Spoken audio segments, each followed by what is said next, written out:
Crab mentality. Ang crab mentality ay isang mentalidad na kung saan hinihila mo pababa ang kapwa mong umaangat sa buhay para magka-level lang kayo. Parang ang rating dito ay, kung hindi ko kaya, dapat pati ikaw. Hango ito sa salitang crab in a bucket na kung saan madalas makikita dito sa Pilipinas. Well, masakit ang katotohanan pero ganun talaga ang patakaran natin dito. Pero bakit nga ba crab in a bucket? Well, picture this. Isama-sama mo ang mga alimango dito sa bariles. Kada isang alimango na aakyat or aangat, may isang alimango na hahatak sa'yo pababa. Eventually, walang alimango ang aangat kasi naghihilaan lang kayo pababa. Kaya ito natawag na crab mentality. Hindi ka aangat at walang aangat kasi naghihilaan lang kayo pababa. Kung hindi mo alam ang crab mentality, ay malamang sa malamang isa ka sa mga taong may mentalidad nito. At hindi kita sinisisi pero parang gano'n na nga. De, joke lang. Hindi naman lahat. It's either hindi mo lang talaga alam yung crab mentality or iniiwasan mo lang kasi meron kang ganong mentalidad.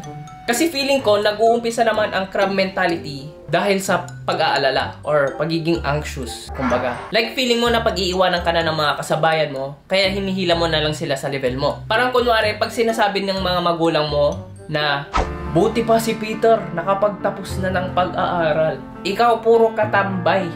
Ikaw naman si kabado at anxious na feeling na pag-iwanan, syempre ang coping mechanism mo dyan, ganito. Brother, anong mas importante? Diploma o diskarte? Siyempre, mas importante yung diskarte. Kasi, example natin si Peter. May diploma nga siya, pero meron ba siyang kotse?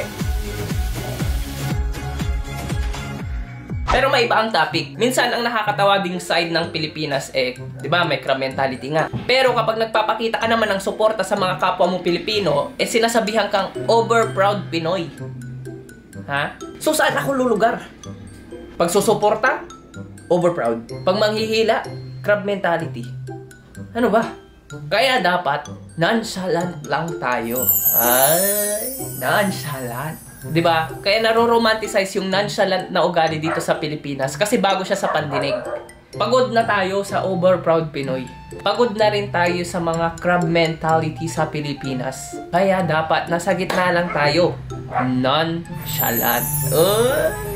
Joke lang, ganyan kasi yung ugali ko. Kaya dapat prino-promote ko yung nonchalant. Ay... Pero dahil nga nabibigyang pansin na tong nonchalant, well, hahatakin niya ng mga crab mental disorder. Pero what if maayos natin yung crab mentality ngayon?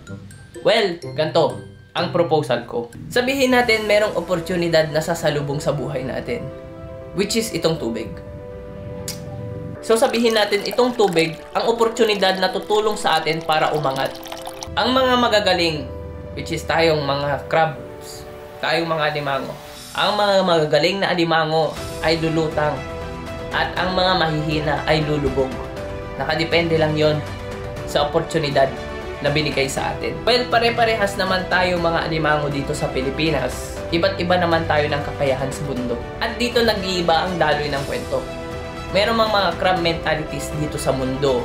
Pag binigyan ka ng sapat na opportunity, ay dapat wag mo nang pansinin yung mga yon at focus ka lang sa goal. Kasi kahit na anong satsat ng mga crab mentalities dyan, kung nabigyan ka lamang ng sapat na opportunity, you can make the best of that.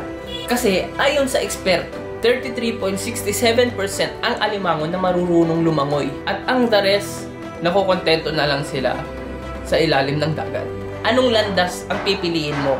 Ang lumutang o makontento sa baba? Kaya anong aral ang mapupulot natin sa bidyong ito? Tanggapin ang katotohanan na puro lang tayo alimango dito sa bariles ng Pilipinas? Hindi, kaibigan. Hindi. Ang aral na mapupulot natin dito ay dapat marunong kang lumangoy. Kaya enroll now sa Alimango Swimming Lesson Services. Tara! Okay.